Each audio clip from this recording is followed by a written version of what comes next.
Bismillah, alhamdulillah, vassalatu vassalamu ala rasulillah. Birodarim savol beribdilar. Men bir nasroniy qizni o'z nikohimga olmoqchiman.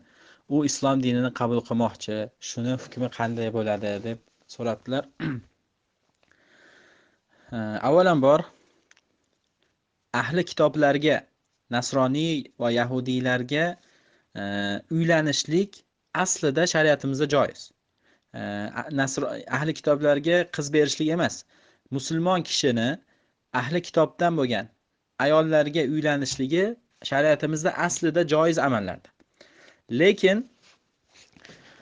bugungi kunda kelib, hatto Umar radhiyallohu anhu davrida ham ba'zi o'rinlarda man qilganlar va bugungi kunga kelib mana bu nasroniylarni o'zlarini diniga amal qilmasdan bu demokrat bo'lib ketgan, boshqa narsa bo'lib ketgan, balki umuman o'zini ham dinini bilmaydigan bir qavm bo'lib qolganligi uchun ulamolar man qilishadi. Bugungi kundagi nasroniylar oldingi o'xshagan nasroniylar emas. Oldingi nasroniylar ham hijobda yurishgan, o'zlarini dinlariga amal qilishgan.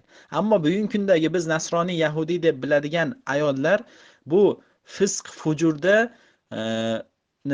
eng yuqori bir marhalasiga yetib, bundan ham ko'ra bir hatto hayvonlar ham qilmaydigan ba'zi ishlarni qiladigan darajaga yetib ketgan qavmga aylanib qolganligi uchun ulamolar bugungi kundagi nasroniy qizlarni yahudiy qizlarga uylanishlik insonni dinini buzadigan amallardan, uylansa bo'lmaydi, bu joiz amallardan, joiz bo'lmagan amallardan deb aytishadi. Lekin agar bu nasroniy qiz islomga da'vat qilishlik bilan islomga kirgan bo'lsa, albatta bu dinimizdagi bir opamiz yoki singlimiz bo'lib qoladi va bu musulmon qizga uylanishlik albatta joiz bo'ladi.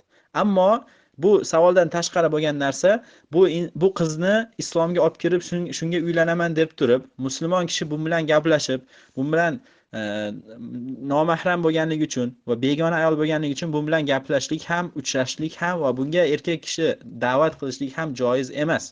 Bu narsani da'vat qilmoqchi bo'lsa, ayollar qilishligi kerak yoki boshqa bir joiz yo'llarni qarashlik kerak. Ya'ni inson o'zini aldab, mana shu qizni islomga olib kirib uylanaman deb turib, harom ishlarga yo'l qo'yib, bu bilan gaplashib, xoh telefonda bo'lsin, xoh uchrashib bo'lsin, mana bunday qilishlik bu harom bo'lgan ishlardan, bu joiz emas. Lekin bu savolga umumiy javobimiz, agar nasroniy qiz bo'lsa, uylanishlik joiz emas. Ammo islomga kirgan bo'lsa, bu albatta islomga kirgandan keyin muslima bo'lib qoladi. Bunga uylanishlik joiz bo'ladi. Vallohu a'lam.